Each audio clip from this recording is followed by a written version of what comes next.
Bienvenidos, vamos a intentar resolver este problema.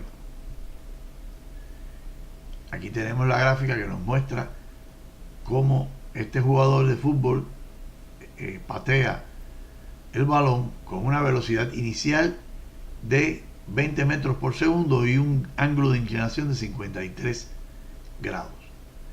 Queremos averiguar si el balón sobrepasa los postes que están situados a 36 metros de distancia horizontal del punto de donde es pateado el balón. Para hacer el análisis de este problema, primero vamos a reunir los datos.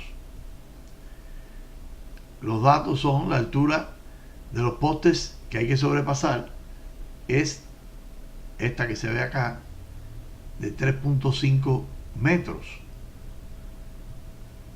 El ángulo de inclinación con que se patea el balón es de 53 grados y lógicamente tenemos que considerar el valor de la aceleración de la gravedad, 9.8 metros sobre segundo al cuadrado, ya que es un movimiento de un proyectil que va a estar regido por el movimiento, por la aceleración de la gravedad, perdón.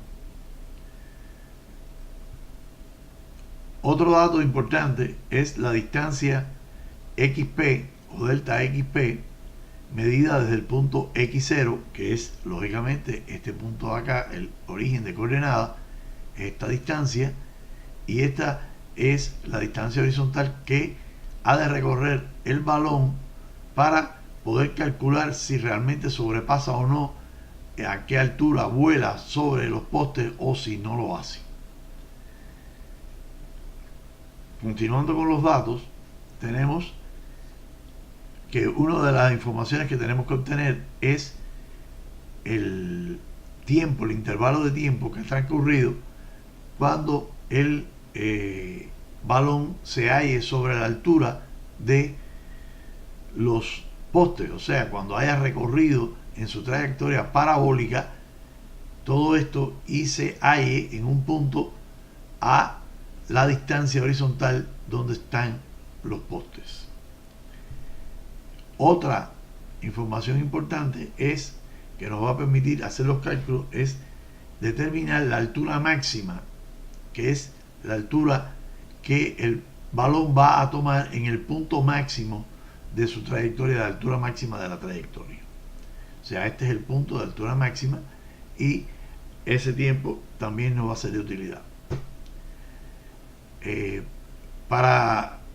Teniendo en cuenta que si calculamos ese tiempo, el tiempo de vuelo total del balón desde el punto X0 hasta el punto final aquí sería tiempo de vuelo TV igual a 2 veces el tiempo que demora en alcanzar la altura máxima.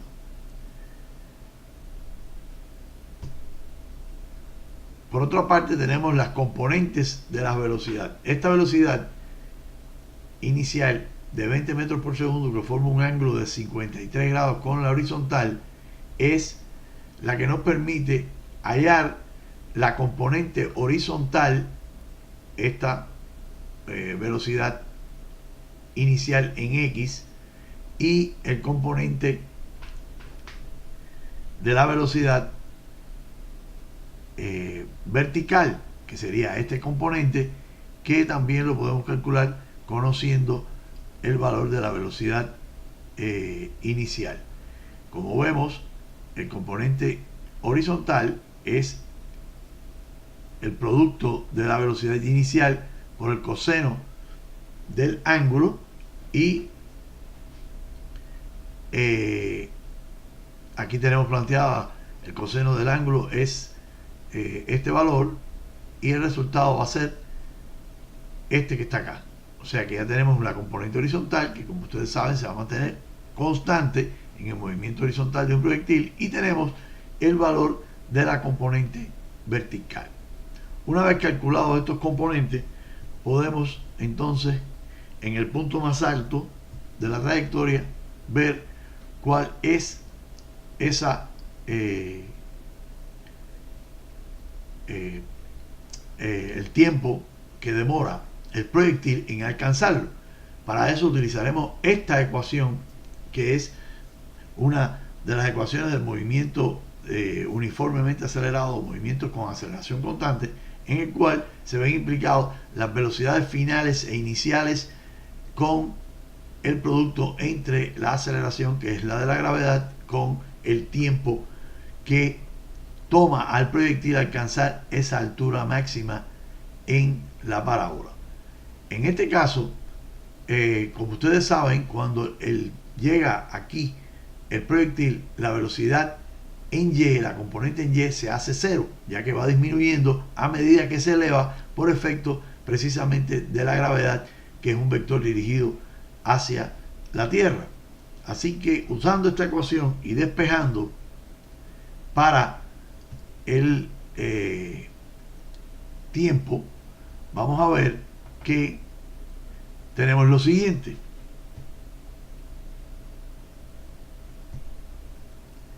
Podemos despejar el tiempo, que va a ser igual a el cociente entre la velocidad inicial en Y y la gravedad, y de esa forma podemos calcular el valor del tiempo que alcanza el proyectil en la altura máxima, que es 1.63 segundos.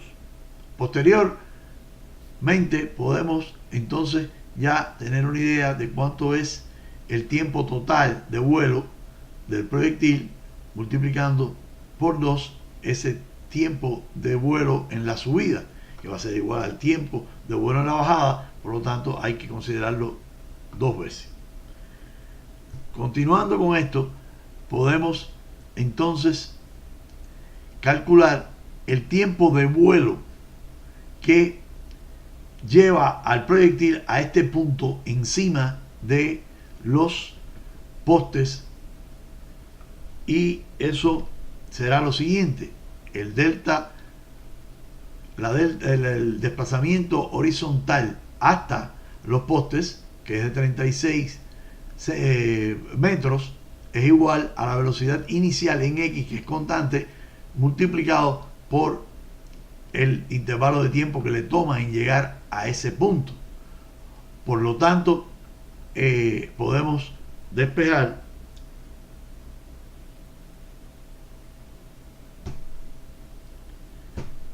y despejando el tiempo aquí, nos queda que va a ser igual al cociente del desplazamiento sobre la velocidad inicial en X, y eso nos permite calcular que este tiempo desconocido va a ser de 2.76 segundos. Posteriormente podemos, ya con ese tiempo, utilizando esta ecuación, podemos calcular cuál es la altura que tiene el balón en ese momento que alcanza este punto en la horizontal. Sustituyendo en esta ecuación,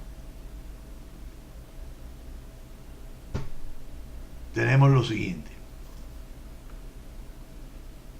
Esos son los valores de acuerdo a los datos que tenemos, y finalmente el cálculo nos lleva a que la altura del balón en ese momento es de 6.78 metros sobre el suelo, lo cual es mucho más que la altura que tienen los postes. Por lo tanto, podemos ya contestar las preguntas, y ya sabemos que la altura del balón sobre los postes, que tienen 3.05 metros, es igual a 3.73. Esto lo hallamos precisamente restando la altura de los postes a la altura que alcanza el balón en ese momento, y la respuesta final es que 3.73 metros es la altura con que el balón sobrevuela los postes durante el descenso. Y con esto queda resuelto el problema que traíamos para el día de hoy.